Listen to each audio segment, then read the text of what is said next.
线上的家人朋友们平安，我是梦幻厨房在我家的 Vivian。 天气开始稍有凉意，这时候好像该来碗热乎乎的甜汤。苦茶之家的芋头莲子汤一直是我很爱的甜品之一，但每次都觉得在外吃的很不过瘾耶，在家自己做就是想吃多少就吃多少，来个一大碗也没问题啊。食材看起来很简单哦，但是怎么样子可以快速把它们煮得松软好吃，然后甜度还可以秘进芋头跟莲子当中，做法上还是有一些小撇步可以分享的哦。如何做出咪咪桑桑的芋头莲子呢？赶快来准备所有材料的部分，所有材料配方就请大家自行萤幕截图，文字食谱的连结我也会放在资讯栏当中，点开资讯栏就可以看到咯。首先芋头这个主角当然选对很重要哦。我今天很 lucky， 这个是我大嫂送我的金门芋头，不是我在说，金门的芋头真的超级好吃。芋头在削皮的时候要很注意哦，因为它里面有一个物质叫皂角带，生的芋头还有这个皂角带很容易让手发痒哦。但是你只要注意一个重点，就是不要碰到水，就是你削皮的时候呢，手是干燥的，那你这时候削皮怎么样子摸这个芋头都不会痒，不然就是戴一个料理用手套来削皮也是可以，或是把整颗芋头拿去微波炉加热个5-6分钟哦，皂角带加热破坏之后呢，就不会发痒了。否则很多人哦，手湿湿的削芋头，真的痒到会受不了。然后多买的芋头还可以冷冻保存哦。接下来我们来切芋头哦，记得把它切成大块，比较不会煮散。一般普通可能就正常切块就可以。另外有人会用掰芋头的方式哦，就是那个掰刀，把这个芋头切成比较不规则的形状哦。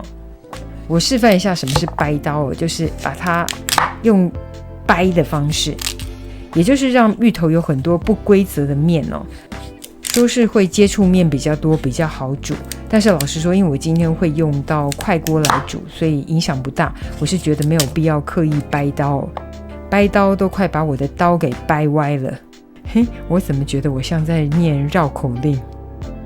另外糖的部分我用的是冰糖，如果你用普通的砂糖要注意颜色，糖色会影响成品的颜色。另外是莲子的部分我今天是干燥的莲子，新鲜莲子就很好煮哦，但是干燥莲子很多人误以为要泡水，其实干莲子千万不要泡水，直接洗干净就直接下冷水煮，非常好煮的。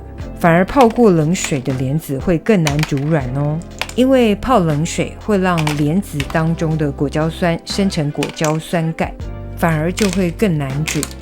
如果你真的手很痒很想泡的话，那顶多就是泡滚热的水。另外如果用压力锅加压的方式来煮就更好煮，更不用浸泡了，因为快锅的压力是最善于处理所有的干货。我今天就用 WMF 的 Fusion Tech 系列的快锅来示范，所有的食材加入快锅当中，连带冰糖都一起下去哦，然后加入盖过食材的清水，喜欢更多汤汁的可以加更多一些哦。然后我们就开中大火加热，我比较喜欢汤汁少一点，比较像蜜芋头蜜莲子的状态，所以我水刚好是盖过食材。记得如果你喜欢汤多一点的，要再多加一些哦，因为芋头很吸水。然后我们就煮到大滚，大滚之后呢，我们就盖锅盖，准备来上压。哪一个厂牌的压力锅都可以哦，不过炖煮的时间可能要依据每个品牌的压力磅数做微调。当绿色压力指示线上升2条之后，我们就改小火，维持这个压力指示线，计时4分钟。如果你是使用普通锅具直火加热的方式，大概就是大滚之后改小火慢炖30到40分钟。时间到后呢，我们就关火，让它自然泄压。这个阶段就有点像是在焖的阶段哦。这段时间呢，压力指示线就会慢慢的下降。当压力指示线完全降下之后，这时候就可以开盖咯。这时候可以开盖来看一下芋头跟莲子是不是炖得够软了。眼睛看的时候可能会觉得它的形体都还在但是实际上这时候的莲子跟芋头已经非常软。给大家看一下它的松软程度，真的超级软绵了。你看看，真的是咪咪桑桑，炖到这样的状态真的最好吃了。然后这时候你也可以尝一下，这个甜度也非常入味。莲子也是一压就软的状态。但是因为我们喜欢有芋头的毛边，这时候可以再次的开火加热。我的水的确有一点点少，我就再加1咪咪。记得喜欢汤汁多的可以加更多一点。我们就再次滚沸加热，把芋头的毛边给煮出来。那个毛边一出来视觉效果看起来就更好吃，更桑的感觉像是那个芋泥冰淇淋，有没有？超好吃的芋头莲子汤，等你交作业咯。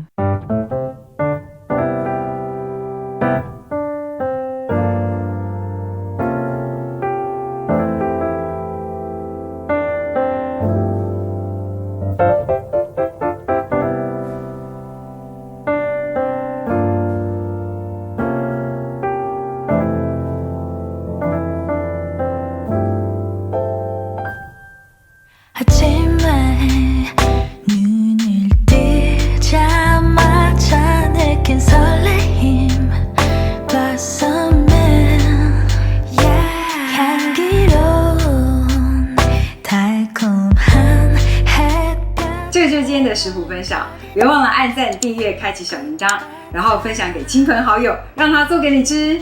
耶稣爱你，我也爱你，我们下次见，拜拜。